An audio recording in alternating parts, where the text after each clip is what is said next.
Ooh. Hey, kia ora. Helen Brahms here, coming to you live from Surprise in Arizona. Hope you're having a super fantastic sparkling day.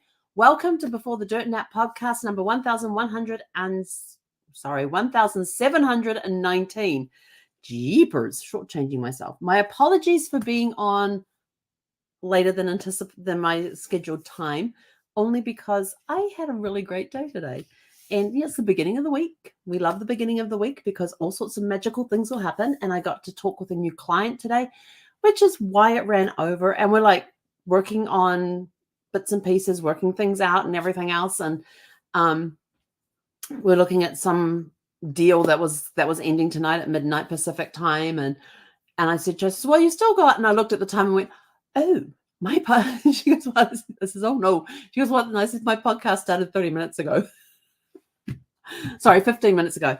And we still had to finish up real quick. So my apologies for being late. So this and that, that's what we're going to talk about today, this and that. And it's not going to be a long podcast because somebody will want to go for WARK. Surprised she hasn't already jumped off the chair to play with her squeaky toy. But anyway, so it's Monday. Welcome to Monday. Hey, stop licking that part of your leg. Yes, no more. She's looking at her scar that she has on her leg. I heard that. Yes. Anyway, this and that. That's what we're talking about. So it's Monday. It's the beginning of the week, beginning of a brand new week. Every time, we get this phenomenal week that we get to do all sorts of incredible things. And I wrote down today. What did I write down today? I thought I wrote, hang on.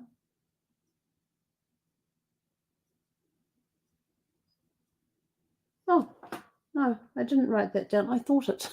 I thought I written it in my gratitude journal, but I'm just looking at it going, no, I didn't put that in my gratitude journal. So my gratitude journal is that we're at a brand new week full of brand new opportunities that are going to occur this week.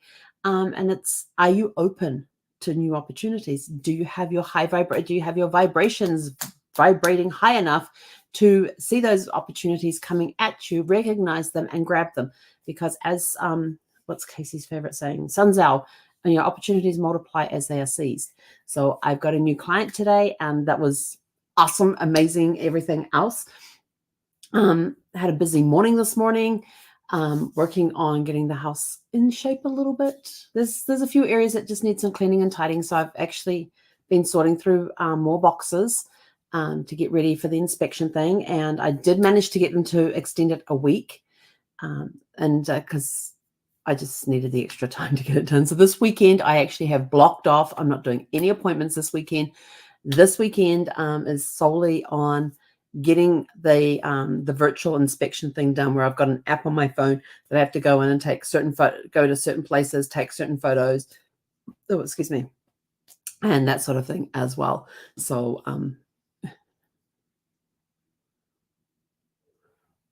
there's these little whimpers coming from over there. I don't know if you can hear them. So we will be working on that this week, clearing out more boxes and everything else. It's actually amazing because I'm going through stuff and it's all like, oh, donate, check pockets, check everything, donate. So there's a lot of stuff that's getting donated. There's some stuff that's ending up in the trash, but it's stuff that's like expired. Like I'm finding bottles or small containers of hand sanitizer and stuff that's been sitting in a box since I don't know when. So it's getting tossed. But there's a lot of things that I'm going through where I'm finding like, I didn't realize I had so many handbags. Like I use like one, and I've actually got two for, dress up when I dress up and go somewhere, like I'm going to a wedding. Yeah, I use them at weddings, things like that. So I've got a couple of, if I'm on a cruise ship for 4 more nights, I've got a couple of little handbags that I use for those. But I was surprised at how many handbags I had. And I'm like, these have to go. These have to go. I don't use that many handbags. So I have a couple that are actually going to get tossed because they are so well worn. I've got one where the leather has just rubbed bare. I've got one where the whatever it's made of is like flaking all over the place. So those two are going to get, and they've got, I don't know what inside the bags. That's gone all sticky and everything. So they're getting tossed. And so, I'm still continuing my spring clean, and I'm getting everything done. And I've been cleaning some stuff as I, stopping cleaning some stuff. I got to do my stove because it got a little splattered today. For breakfast, I made this really cool dish. I had some ground beef that I defrosted so I could make some dish with it. And I thought, let me use some of that this morning for breakfast. I put just a little bit into my little saute pan and started cooking that up. And then as it's getting close to being done, I cracked a couple of eggs in there and then mixed all of that up together. And I threw in some pureed pumpkin, and because I use canned pumpkin for my smoothies, and you only use half a cup at a time in a can, you can get 3 smoothies out of 1 can. If you're doing the half cup thing. And so I just took a couple of spoons out and threw that into this mix. So it was ground beef, a couple of eggs, a couple of spoonfuls of the pumpkin puree, and some seasonings. That was it. And it actually, for something just on the fly and never done anything like that before, it actually turned out pretty good. And I'm sort of like, that was really good. I think I might have that again for dinner. So now I'd have to try and recreate it as soon when we get back from our walk, but we'll see how that goes. Maybe I'll try some different seasonings in it. I don't know. Maybe I'll find something else to throw in there with it. For some reason, coconut's appearing in my head. So I think I'm going to be putting coconut into that dish. Yeah, that might be really good. Yeah, I think coconut's going to end up in that dish because it's playing around in my head right now. That coconut is going to end up. See, this is how food talks to me. If I like years ago, we had this woman who, back when Brad was on his first round with cancer, she came over to our house and was teaching us to.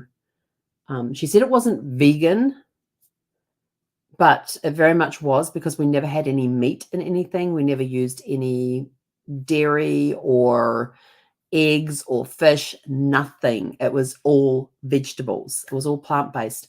So it was a very much a plant-based diet. And she came in with this thing, which I have to say, the concept was pretty, I didn't like the shell. The shell was, we had to, we cut a zucchini in half lengthwise and then opened it up. And then we scooped out all the seeds in the middle. So they became like little boats. And then we sprinkled them with salt and let them sit to the side. And that literally like cooked them, made them soft and all that sort of stuff. So we had to set that aside. And then in a bowl, I've got to see if I can find the recipe because I know I still have all of her recipes. In a bowl, there was, we got nuts in there, and we got out the chopper thing where you put the nuts on the thing and you put them underneath this thing and you go bang, bang, bang, bang, bang, bang, bang, bang. Yeah, we used the chopper thing and threw them in there. And then there's all this other ingredients that we put in there. And I tasted it and I went, there's something missing. And she was like, adamant, like, no, we put everything in there that was in the recipe. I said, no. I said, I understand that. I said, but it needs something else. And I went to my pantry and opened it up. And when I sat in front of my pantry, this little light will spotlight on top of that food item. And the food item that got spotlight, I just see the spotlight just appears over top of this food item. Or it may be that the picture of the image of that food item appears in my head with me actually putting it into whatever that dish is going to be. And it could be something I've thought about during the day or not. But in this case, it was the spotlight. And like for my dish tonight, I've got a picture of me putting coconut, unsweetened coconut into this dish tonight. So we'll see. I'll let you know tomorrow how it does. So I'm in there and it highlights on agave nectar. And I'm like, yeah, that would work. So I grab it. And she goes, you're going to put that in my mixture. And so all I did is I went to my cupboard. I got out a ramekin. I haven't had one on my day. Put some in there. Added a drop of agave nectar to this little portion that I had in there. Mixed it all up. Got out 3 teaspoons. So we each have a taste. And I tasted it and went, yep. I handed it to her. And Brad first tasted it because she was a little upset. And he said it was really good. And so then she tastes it and she just picked up the big bowl and just handed it to me and didn't say a word. So we put the agave nectar in there and then put them into these little boats. Now, the filling that we put into these little zucchini boats, I would have happily done without the zucchini. The problem with zucchini in me is it causes a lot of gas. So I just avoid zucchini because I don't want all the gas afterwards. So I was happy to eat that dish without the zucchini and just eat the filling stuff because it was really, really good after I added excuse me. After I added the agave nectar to it, it tasted so much better. So, there's play with food. Play with food. You never know what's going to, experiment. If you've got some stuff sitting in your fridge, throw it all in a pan and see what turns up. I've done that before too. Do I have any quinoa? No, I don't have any quinoa. Otherwise, I could have cooked some of that up and then put this beef dish on top, the ground beef dish on top with the eggs and I don't have any. I'm going to misremember. Hang on. Quinoa. Okay, quinoa's now on my shopping list. So now that that's on my shopping list, I don't have to worry about it. But, there's all sorts of things you can do. And speaking of quinoa, that's one of these really cool plant-based proteins. Yes, that you can use in place of rice. You can use it in so many different ways. And it's as versatile as rice is. So whatever you can use in a rice for in a recipe, you can probably use quinoa in it. There's very little that you cannot do with quinoa that you can do with rice. And so basically anytime it's got to be like a stir fry stuff. When I cook up quinoa, I cook it up in batches. And every time I do something different with it. So in the morning for breakfast, I'll scoop out some quinoa, put it in a bowl, sprinkle it with some cinnamon, maybe some non-dairy creamer goes in there as well. Yeah, I'll tell you, that's really good. So you're kind of making like this little dessert thing. Maybe I'll put something like unsweetened applesauce in there. I might drizzle it with a little bit of maple syrup, pure maple syrup, not the artificial stuff. Or I could, and I make it into like a breakfast cereal thing. It tastes really good. And then another time I might take the quinoa, and one of my favorite quinoa salads is taking the quinoa, and it is, I can't remember this, chopping up some basil, mincing some basil, throwing that in there with a little bit of lemon juice, a little bit of lime juice, mixing it all together, getting some cherry tomatoes and quartering the cherry tomatoes and throwing that in there. Then you put it in the refrigerator and let it sit for a little bit while everything marinates. And you end up with a really cool, very refreshing quinoa. Now, in that particular salad in the recipe I had, it had cilantro, which you can put in there instead of the basil, or you could use mint leaves. You could do that as well instead of so you could use basil, mint leaves, or cilantro in there. And it's a very refreshing, light summer salad, and it goes brilliantly with some, cook up some meat, grill up some meat, and you've got your quinoa salad to go with it. I love that one. But there's all sorts of things that you can do with quinoa. I've done dishes where I've cooked stuff, and instead of having it on a bed of rice, I've had it on a bed of quinoa. So I like quinoa. It's a very versatile dish, very versatile grain that you can use. And, it's just one of those things that you can just experiment. And the kitchens are for experimenting. The kitchen is a laboratory. It really is. They call it a kitchen, but in fact, it's a laboratory. It's when you go in there and you experiment with food. The only recipes I don't really muck around with are baking recipes. When I'm cooking cakes and biscuits and slices and things like that, it's more of an exact science because of the food reaction, how different ingredients react and whether it's going to rise or not. And if you got to fold stuff in, you don't mix it in, you got to fold it in, that sort of thing. And I made a dish the other day, which was a cottage cheese bread. It was very interesting. They said that you had to use powdered egg whites. You couldn't use liquid egg whites, and you had to beat them.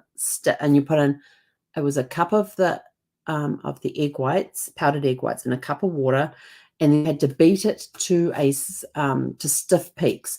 Now, I take regular eggs and separate them. So I've got the whites in one bowl, the yolks in another one, and I can whip up those egg whites to stiff peaks.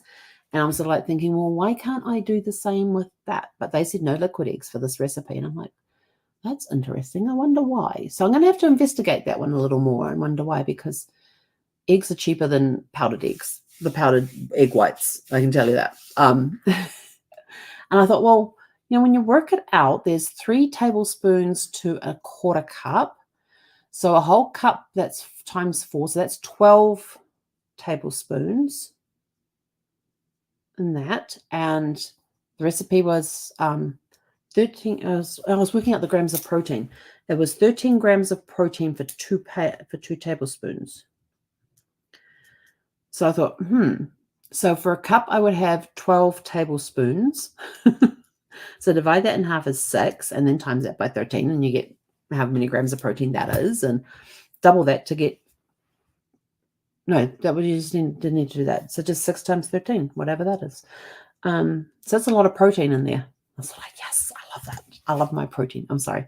And then so it was bacon to egg, and then you take a cup of cottage cheese, and it said blend it.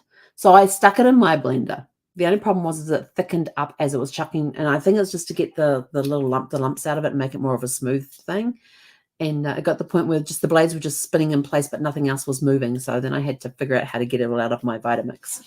And then I put it into a separate jar, a separate Pyrex measuring cup thing, and then put that in and folded it into the egg whites. And then there was the last ingredient. Oh, and so once you had that all incorporated, then you have your loaf pan over here lined with parchment paper. You had to then put in 3 to 4 tablespoons of cacao powder. I was like, this is sounding pretty good. And so I put that in there, and you just marble it through. You don't mix it in there. You fold it in a little bit, but you don't want it to go all brown. You still want it to have white with the brown streaks through it. And then you dump it all into the loaf pan, put it in the oven. I think it was like 350 for like 30 minutes. 350? Yeah, 350 for 30 minutes. And that actually turned out pretty good, but it was not sweet. It was very bland. And it was the egg whites were meant to be like this marshmallow consistency. And I'm like, yeah, they're not really there. I make pavlovas. They have marshmallow on the inside of them. It's meringue outside, and inside is marshmallow. That is very light and very airy. And as one friend said one time, air should not taste this good. And in that one, you've got sugar and vanilla essence in there. No, sugar and malt vinegar in there. So I'm just like, yeah. So I have to figure out. So I like the recipe, very quick and not quick, but very easy to make. But it needed a little something in there. And I even poured some pure maple syrup over it. And it was sort of like, yeah, no, it's got this bitter aftertaste to it. So I have to figure out how to adjust that recipe so I still get the same thing, but with a better taste to it. How did I get on that one? I have no idea. I was talking with a new client, and I said, I don't know what to talk about on my thing tonight. She says, talk about food. I went, okay, I can do that. So yeah, so a kitchen is a laboratory in your house. So use it to experiment. As far as I'm concerned, recipes for cooking are foundations. It gives you the idea, but add stuff to it to make it your own, to make it different. Oh my gosh, I don't know why I've got to do this, but there was is it on TikTok? I think it was on TikTok. There was a video on TikTok. Was it TikTok? Might have been a reel on Instagram. There was this video, and I can't remember the name of this woman, but she's this British woman, and she sits there with this big wine glass that's like filled up, and she has a straw with it, and she commentates to these cooking videos. And the one that she commentated to, they took the foil pan and they put in 4 slices of bread. Then they took the 5th slice and split it in half so it would fill in the gap at the bottom. So you had 5 slices of bread there. And then they literally poured out this peanut butter. And this woman was going on about how the woman in the video, the actual cooking video that she was commenting on, was talking about how it was her new favorite family dinner. And I'm like, bread and peanut butter. Okay. The commentator is absolutely hilarious because she's got this big glass of, I don't know what that she drinks. And so she just makes up the commentary as she goes along. So they put the peanut butter in there and spread it out. Then they take a jar, like a complete jar of, I think it was like Bonnie May preserves, and empties the whole thing on top of the peanut butter. And then does the bread layout again. They repeat this. They ended up with 3 layers. And this is their new family dinner. And I was like, well, that just made me really sad. And then they put it in the oven. They put it in the oven to bake for like 10 to 15 minutes. And I'm like, that's not even going to heat up the bread down below, nothing like that. And apparently this is the new favorite family dinner. And it's called peanut butter jelly lasagna. I was like, I have no words. It is not something that I would do. I just have no words for that. So, yes. So, people are in their kitchens and experimenting and putting these videos up on TikTok and Instagram Reels and all of that sort of stuff. And I'm like, there's some interesting recipes out there. Well, the one with the cottage cheese bread, I actually got off TikTok, and I thought, well, that sounds interesting. Let me make that. And it's going to need something in there because of the aftertaste that's on it. So it just needs a little something. I don't know what. I'm trying to think. Maybe I'll put some coconut sugar in there next time and see if that helps. But yeah, because I got that one off TikTok as well. And there's a cheesecake recipe, I think was the other one. But they were keto recipes. So yeah, I'm looking forward to remaking that one with some coconut sugar in it to see if it gets rid of that little funny aftertaste that it had. Maybe put some vanilla in there as well, vanilla essence to help with that. But yeah, it wasn't too bad. And I could slice it like bread. And then when I got down to like about, I made a loaf pan. So when I got down to about this much left, I just chopped it all up into squares and stuff and kind of did a trifle type thing with it, but I didn't have any custard powder to make a custard. But I did have crushed pineapple. So I had a layer of this bread stuff, some crushed pineapple in there. I put some cacao nibs in there. There's some coconut. Then I put another layer of this bread stuff on top. Did the repeat of all of that. And I drained off the juice off the pineapple. So then I just poured that over top, put it in the refrigerator and let it sit. And then just like mixed it all up before I served it up. And I had that, and that little piece of cake, which was like about this wide, this thick, and about, loaf pan, lasted me 3 meals. It was like, oh my gosh. Anyway, that's it from us for today. I hope you have a super fantastic sparkling start to the week. We'll be on tomorrow night at 7:10 Pacific time. Both Nicole will be here as well. Both her and I have an event that we're attending that goes from 5 to 7, and then we'll be on at 7:10 and tomorrow evening. So if you want to hear what Nicole has this week, I don't even know what the topic is. I don't even know if she came up with one. Nope, she hasn't come up with one yet. So she'll figure it out tonight. So it's going to be a surprise for both of us tomorrow what our topic tomorrow night is going to be. But we will be on at 7:10 Pacific time. So 1910 hours. We will be on, if you want military time, or 7:10 p.m. Pacific time tomorrow evening. We will catch you then. And Nicole will be with us. So we are in for a fabulous evening tomorrow night. So take care, and we'll catch you tomorrow night. Have a super fantastic sparkling evening. He konera.